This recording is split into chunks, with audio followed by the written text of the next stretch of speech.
Bonjour les CE1, bienvenue dans la suite de notre étude de la lecture des heures sur des cadrans à aiguilles.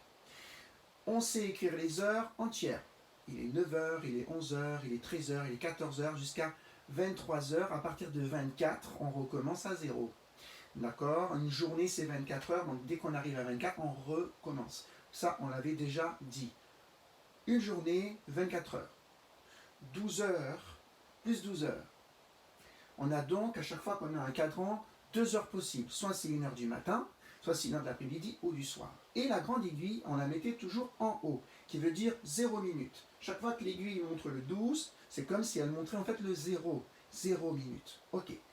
Aujourd'hui, on va apprendre à écrire l'heure en rajoutant des minutes. Mais pas n'importe quel nombre de minutes. 30 minutes. Pourquoi? Est-ce que vous savez qu'une heure,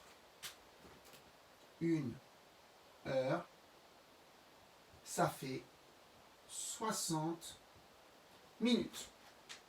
Une heure, c'est 60 minutes. Vous devez l'apprendre par cœur. 1 heure, 60 minutes. Donc, la moitié d'une heure. Une demi-heure. On dit une demi-heure.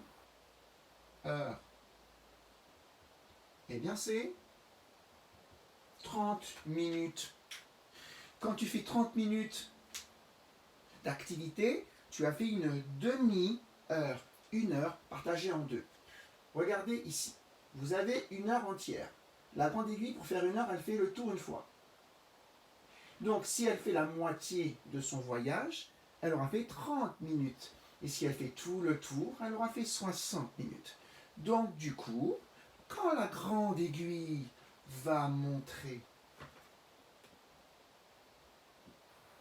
le bas, va montrer le 6, ça ne sera pas 6 minutes, ça sera 30 minutes. Donc regardez en bleu j'écris que ça fait 30. Quand j'écris en bleu, c'est le nombre de minutes. Donc en vrai, on pourrait dire ici que c'est 0 minutes quand la grande aiguille est en haut, et quand c'est en bas, 30, parce qu'elle a fait la moitié du voyage.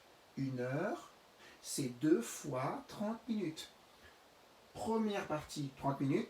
Deuxième partie, 30 minutes. Quand vous partez de l'école à 16h30, il est donc 16h plus 30 minutes. Et vous verrez que toujours, à cette heure-là, la grande aiguille, elle est pile en bas. 30 minutes. Donc aujourd'hui, on va faire plein d'exercices, plein de petits jeux, avec des demi-heures, des 30 minutes en plus. Et la grande aiguille sera toujours en bas. Très bien. Retenez bien ce que j'ai écrit en rouge pour pouvoir vous en sortir. Donc maintenant, si je fais ça, où je vais mettre la petite aiguille? La petite aiguille, normalement, ne peut pas être exactement en face du 3, exactement en face du 4, exactement en face du 5. Parce que la petite aiguille, elle avance aussi. Et comme il y a 30 minutes, c'est une demi-heure. Donc, par exemple, si je veux écrire qu'il est 3h30 ou 15h30, c'est pareil. L'heure du matin, 3h30, l'heure de l'après-midi, 15h30. Mais l'aiguille, la petite, sera au même endroit. Où je vais la mettre? J'entends 3h30. Je vais la mettre au niveau du 3, mais pas sur le 3. Entre le 3 et le 4. Ok?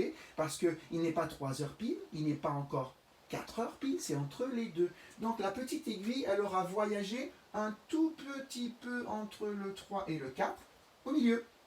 Donc, la petite aiguille, vous regarderez à chaque fois qu'il y a une horloge avec une grande aiguille qui montre le bas, la petite sera toujours au milieu de deux chiffres. Toujours. Ok. Donc là, il est 3h30. Un petit peu plus que 3. Et quand je regarde la grande aiguille, elle me montre 30.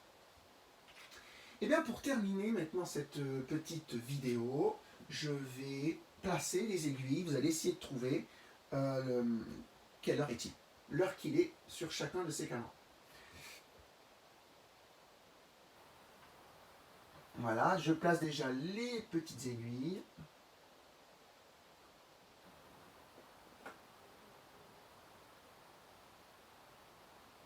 Sachant que les grandes, elles vont toujours être en bas, regardez.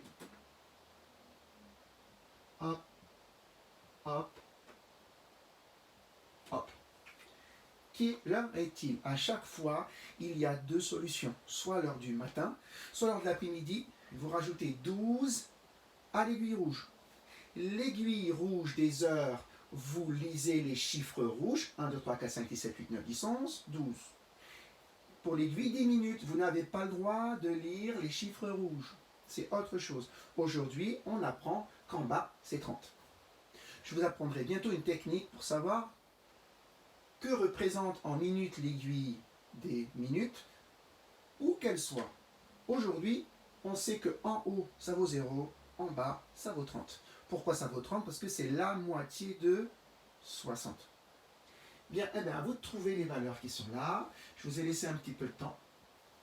Conclusion. Ici, il est un peu plus que 7 en heures. Donc 7 heures. Mais on est bien avant 8. L'aiguille des minutes est en bas, 30. 7h30. Deuxième solution, je rajoute 12. 7 plus 12, 19. Alors, soit on est 19h en soirée, soit 7h30 du matin. Troisième cadran, la petite aiguille est entre le 9 et le 10. Donc, 9h30. Deuxième solution, 9 plus 12, 21. Il sera donc 21h30 du soir. Dernier cadran, on est entre le 6 et le 7, donc ça sera 6h30. Si je rajoute 12, 6 plus 12, 12 plus 6, 18, on est déjà en soirée. Voilà donc l'utilisation de la grande aiguille. Lorsqu'elle est en bas, ça fait 30 minutes. Et on peut à chaque fois trouver plein de solutions. Celui-ci, on avait dit qu'il était donc 3h30 plus 12, 15h30. Amusez-vous à la maison, dessinez des cadrans. Mettez la grande aiguille en bas, mettez la petite entre deux autres chiffres où vous voulez, ou vos parents peuvent vous faire ça. Et vous devez trouver à chaque fois les heures qui correspondent. Vous pouvez faire ça 5 ou 6 fois. Je vous ai donné aussi une petite mission dans les devoirs à la maison pour travailler les heures. Voilà. Vous devez dessiner le cadran qui correspond aux heures que j'ai écrites. Voilà.